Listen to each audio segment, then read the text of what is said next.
అవుతాడంట. కేవలం ఈ ప్రపంచాన్ని అర్థం చేసుకోకుండా నిరంతరము భగవంతుడు భగవంతుడు అని కూర్చుంటే కూడా వాడు కూడా పతనం అవుతాడంట. అందుకే విద్యను తెలుసుకో, అవిద్యను కూడా తెలుసుకో అని చెప్పారు. కాబట్టి భగవత్ తత్వాన్ని తెలుసుకోవాలి, భగవంతుని యొక్క సాన్నిధ్యాన్ని పొందాలి, అందుకు తత్వ వివేచన చెయ్యాలి. నిర్గుణ తత్వ స్వామీజీ మహారాజ్ గారు పేరు పెట్టుకున్నారు. నిర్గుణ తత్వము అంటే భగవంతునిలో రెండు తత్వాలు ఉంటాయి, నిర్గుణుడు సగుణుడు అని చెప్పారు. భగవంతుని యొక్క గుణగణాలను కీర్తించడము సగుణోపాసన అని చెప్పారు. భగవంతునిలో ఇది లేదు అది లేదు అని కీర్తిస్తే అది నిర్గుణోపాసన అని చెప్పారు. భగవంతుడు దయాళువు, భగవంతుడు కరుణామయుడు అంటే ఇది సగుణోపాసన అని చెప్పారు.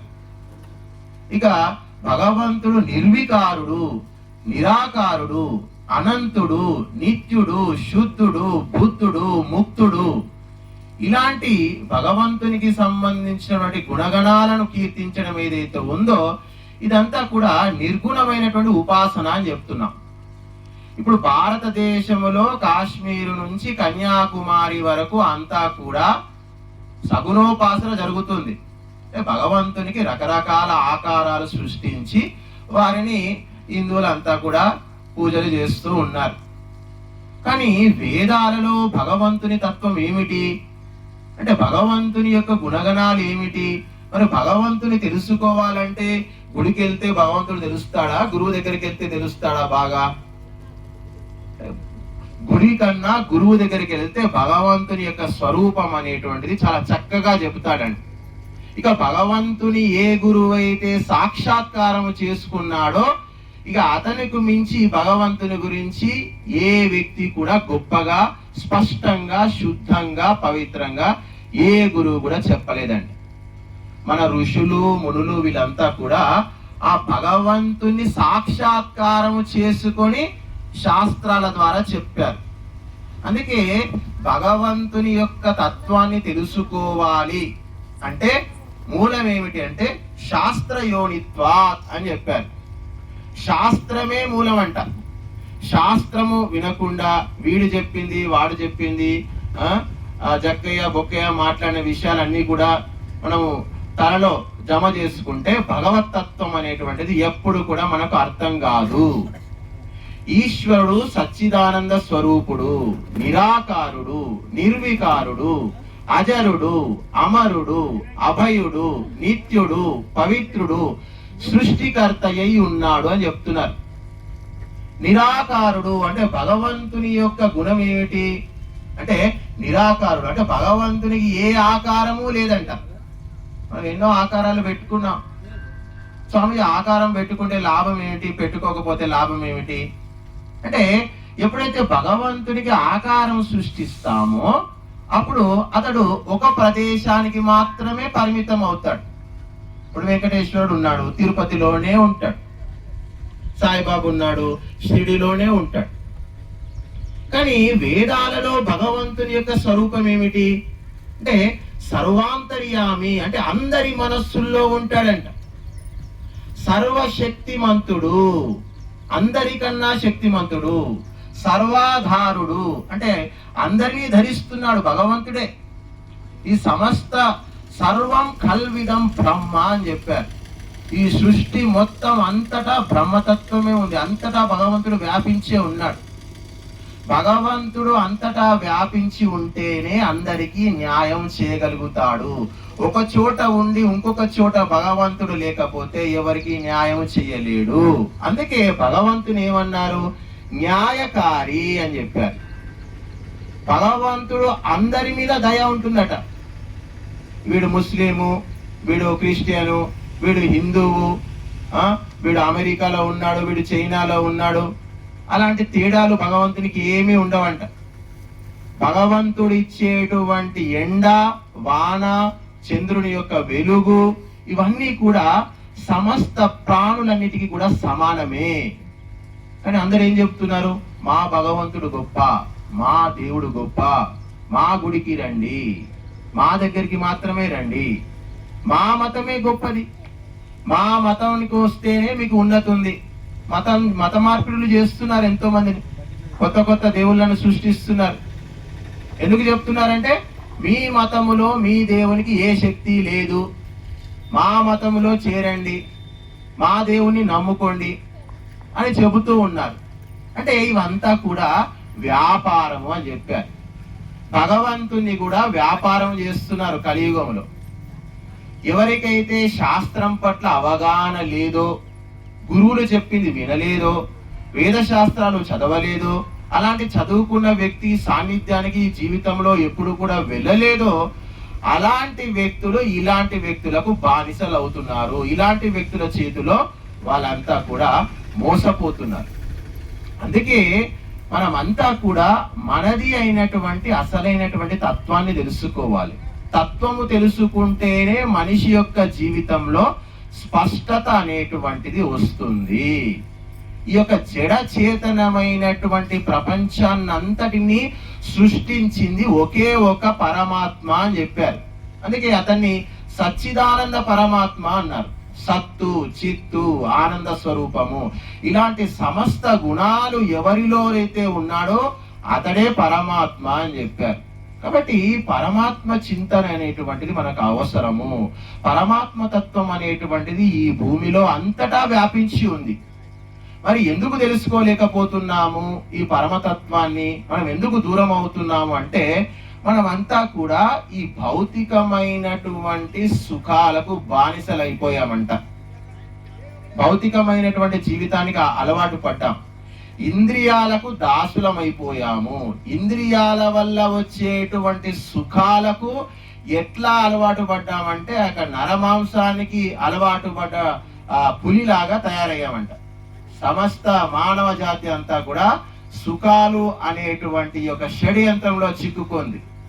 ఈ యొక్క భౌతిక సుఖాలకు ఆకర్షణ అయిపోయి అక్కడే నిలబడిపోయారు. ఏ పురుషునికైనా దేనిలో ఆసక్తి ఉంటుంది? ఒకటి స్త్రీ మీద ఆసక్తి ఉంటుంది, ఒకటి ధనం మీద ఆసక్తి ఉంటుంది, ఆ స్త్రీల నుంచి ఆ ధనము నుంచి వచ్చేటువంటి సుఖాల మీద ఆసక్తి ఉంటుంది. కాబట్టి ఎవరికైతే స్త్రీల మీద ధనము మీద ఆసక్తి ఉంటుందో వానికి ధర్మం అనేటువంటిది బోధపడదు అని చెప్పాడు. ఇక వాడు అక్కడే ఆగిపోతాడంట. ఆ స్త్రీ దగ్గరనే వాడి జీవితం అనేది అంతమైపోతుంది. కాబట్టి ఎప్పుడైతే నీలోని ఆసక్తిని, నీలోని లోభాన్ని, నీలోని దురాశను చంపుకుంటావో అప్పుడు నువ్వు బ్రహ్మతత్వాన్ని తెలుసుకోవడానికి అర్హుని అవుతావు. అప్పుడు నీకు ఆ తత్వం చెప్తే ఎంతో కొంత బోధపడుతుంది. లేకపోతే ఎన్నిసార్లు విన్నా, ఎంత చదివినా, ఎన్ని సభల్లో పాల్గొన్నా, ఎంతమంది గురువులు వచ్చినా పోయినా ఎక్కడేసావు గొంగలి అంటే అక్కడే ఉన్నాను కంబలి అన్నట్టు జీవితం అనేది ఉంటుంది. కాబట్టి ఆధ్యాత్మిక విషయాలు అనేటువంటిది కేవలము భగవంతుని సాక్షాత్కారం కోసం మాత్రమే ఉపయోగపడవండి. ఉన్నటువంటి జీవితాన్ని ఏ విధంగా సుఖంగా మలుచుకోవాలి, వచ్చేటువంటి జీవితం కూడా ఏ విధంగా బాగుపడాలి, ఇలాంటి అన్ని విషయాలు కూడా మనకు ఆధ్యాత్మిక జీవితం అనేటువంటిది ఒక అవగాహన కల్పిస్తుంది. అందుకే ఆత్మతత్వం తెలుసుకో, పరమాత్మతత్వాన్ని తెలుసుకో, నువ్వు తెలుసుకో. అవి తెలుసుకున్నప్పుడే నీ జీవితం అనేటువంటిది సార్థకం అవుతుంది. మరి వేదాలలో భగవతత్వాన్ని ఎలా చెప్పారు, భగవంతుని యొక్క గుణగణాలు ఏమిటి, భగవంతుడు ఏం చేస్తాడు, ఇలాంటి సమస్త విషయాలన్నీ కూడా మనకు శాస్త్రంలో తెలుస్తాయి. శాస్త్రం అనేటువంటిది మనకు ఆ మోక్ష మార్గానికి అవసరమైనటువంటి కుంజి, ఆ కీ ఏదైతే తాళం ఏదైతే ఉందో ఆ తాళాన్ని తెరవడానికి అవసరమైనటువంటి ఉపాయాలు సూచిస్తుందంట. అంతే తప్ప మనము అందుకే సామాన్య ప్రజలంతా కూడా ఏం ఆలోచిస్తున్నారు అంటే గుడికి వెళ్ళాము, దండం పెట్టుకున్నాము, వచ్చాము, నాకంతా తెలిసిపోయింది, ఇక జీవితం అంతా ఇంతే, ఇంతకు మించి ఏమీ లేదు అనే భావనతో ఉన్నారు చాలా మంది. కానీ శాస్త్రం యొక్క లోతు మీరు దిగితే తెలుస్తుంది. అనంతం అని చెప్పారు.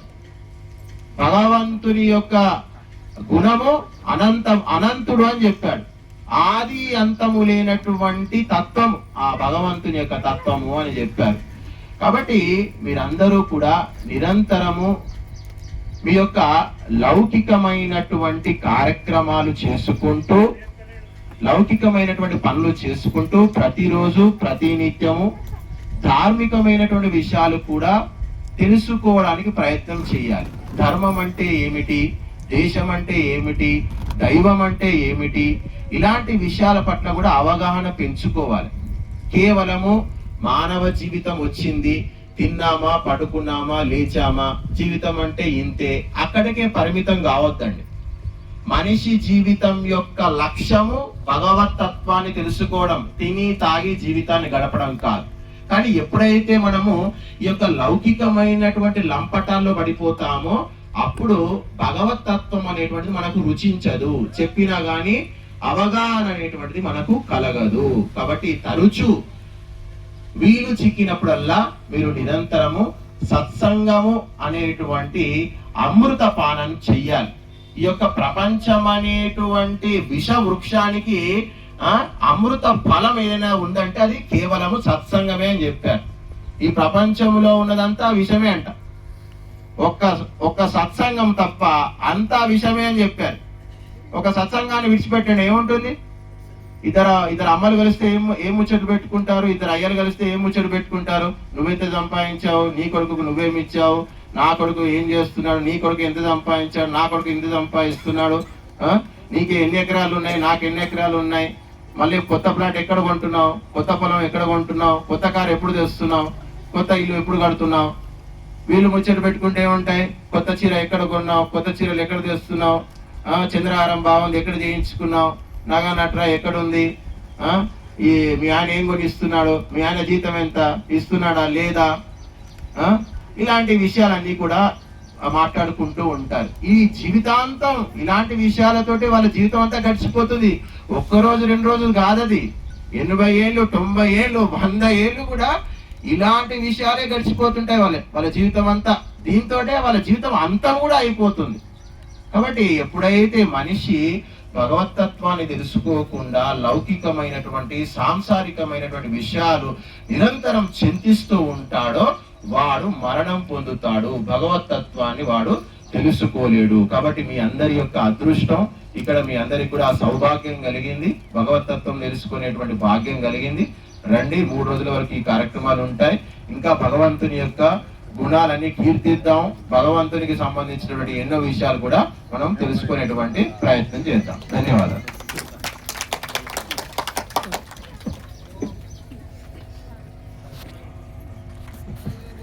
ఆపలేదు, ఆపకుండానే